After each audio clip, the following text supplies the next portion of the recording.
Augusto Nunes, boa noite, seja bem-vindo. A gente traz mais esse elemento aqui para as nossas análises, né? Não sabemos como será esse julgamento de amanhã, mas tem esse ponto trazido aí pela Berenice, que o filho do ministro Cássio Nunes Marques, o tal do Kevin, de 25 anos, é advogado da Refit, que tem ligação com o Banco Master. Isso é um fato. Se isso pode ou não pesar na decisão do ministro, a gente vai ter que acompanhar. Bom, eu estranhei. Boa noite, Paula.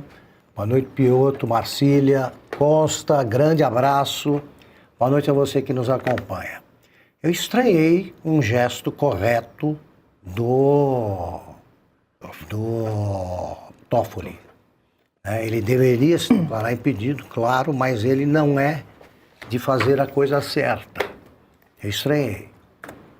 Essas informações que vieram depois, essas eu não estranhei.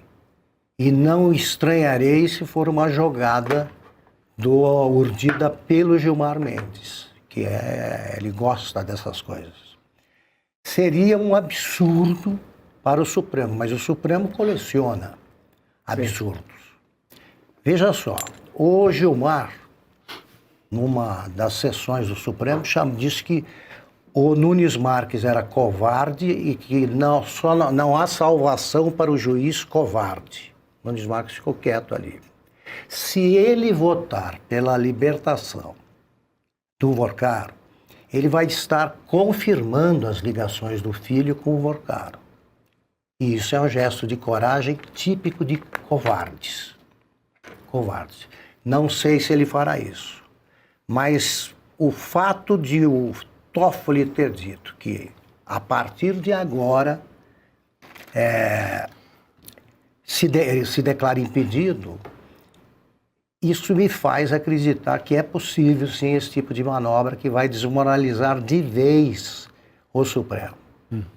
O Toffoli, até porque recebeu o aval, né, a solidariedade dos colegas naquela sessão em que ele foi afastado da relatoria do caso, o Toffoli não é de encerrar a briga, não é de gestos de grandeza. Então ele só fez isso porque tem certeza de que vai acontecer a libertação do amigo. Se o Supremo agir assim, nós estaremos estaremos completando o elenco que faz com que o Brasil esteja sempre nas primeiras posições em qualquer ranking da bandidagem internacional. Nós temos representantes do Executivo, presidentes da República, presos por corrupção como Lula, ministros. Não faltam escândalos protagonizados pelo Executivo nem pelo Legislativo. Às vezes agem em parceria, aliás, frequentemente. Juízes que vendem sentenças também já temos. Juízes que cometem crimes também já temos. Mas não há registro ainda na história do Brasil de ministro do Supremo corrupto. E vai estar confirmada aí, porque são culpados, a absolvição pela libertação do Vorcaro. Eles vão confirmar o envolvimento na roubalheira de pelo menos 2 juízes. Eu, portanto, não arrisco nenhuma previsão sobre o que vai acontecer amanhã, que é outra sexta-feira 13.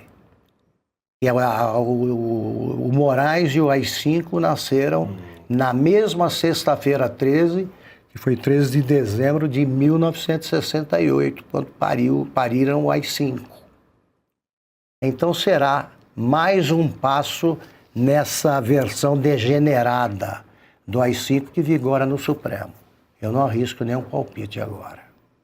Adalberto Piotr, boa noite. Deixa eu só acrescentar mais uma informação além do que nos trouxe a Berenice Leite a respeito do ministro Cássio Nunes Marques, que parece aqui que é a incógnita do julgamento de amanhã. Ele é do Piauí, mesmo estado do senador Ciro Nogueira, também do Piauí, que foi citado em várias trocas de mensagens com o banqueiro Daniel Vorcaro. Inclusive, em dado momento, ele disse que é um grande amigo de Ciro Nogueira. Será que esse fato também pode pesar na decisão de amanhã, Piotr? Paula, numa dessas conversas, inclusive, o Ciro Nogueira apresentou e foi comemorado pelo Vorcaro porque teria proposto uma ideia de aumentar o fundo garantidor de crédito de 250 para 1 milhão. Acho que a ideia é de lucro. Isso, é para arrebentar o fundo garantidor. Paula, boa noite, Marcília, mestre Augusto, Constantino, bem-vindo a todos que nos acompanham também. Indo especificamente neste ponto aí do julgamento de amanhã, que começa amanhã, mas tudo indica pode até terminar amanhã mesmo, o voto do Cássio Nunes Marques só poderia ser no sentido de manter a prisão, se não é suspeito, se não deveria se declarar suspeito também. Vai confirmar a suspeita. Exatamente, porque, vamos lá, se o filho dele é advogado de uma empresa que tem ligações com o Vorcaro, se ele mantém a prisão do Vorcaro, ele se demonstra independente. Se ele vai votar a favor do Vorcaro, bom, aí, obviamente, seria uma suspeição, porque ele estaria privilegiando a defesa do filho, ou no sentido de dar voz à defesa do filho de uma empresa que tem ligações com o Vorcaro. Não estou condicionando o voto de um ministro do Supremo, não, só estou dizendo que uma coisa é muito simples de ser compreendida.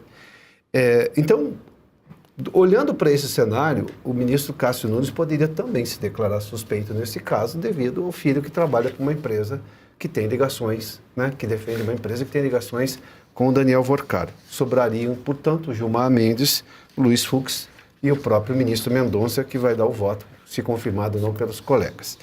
Mas é claro que o Supremo hoje, né, a gente sabe que a maioria do Supremo não baixou o espírito de Rui Barbosa, né?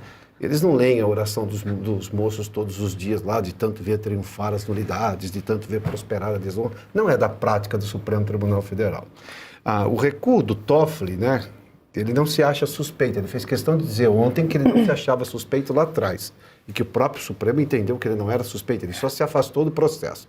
Essa decisão dele agora me parece muito mais, por um lado, uma tática para tentar se afastar do barulho, porque o barulho está grande para o lado dele, ver se ele ganha tempo com alguma coisa, ou o que seria muito pior, porque ele estaria fazendo parte de um outro esquema, urdindo um outro esquema para liberar o Vorcaro num empate 2-2, como já foi mencionado aqui. Mas o que poderia de melhor acontecer amanhã, antes do resultado, seria o próprio Cássio Nunes Marques, se por acaso fosse votar, estar se imaginando votar a favor do Vorcaro, que se declara impedido. Aí, ao que se imagina, 2-1 pela manutenção da prisão.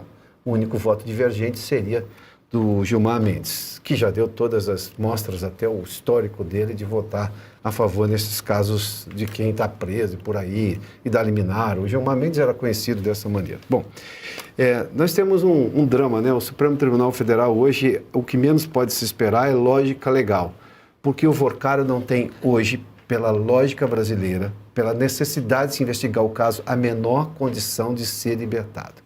Ele tem que permanecer preso até pela preservação da integridade física dele e o que ele pode trazer de informações para elucidar um caso que é o maior escândalo já da história do país.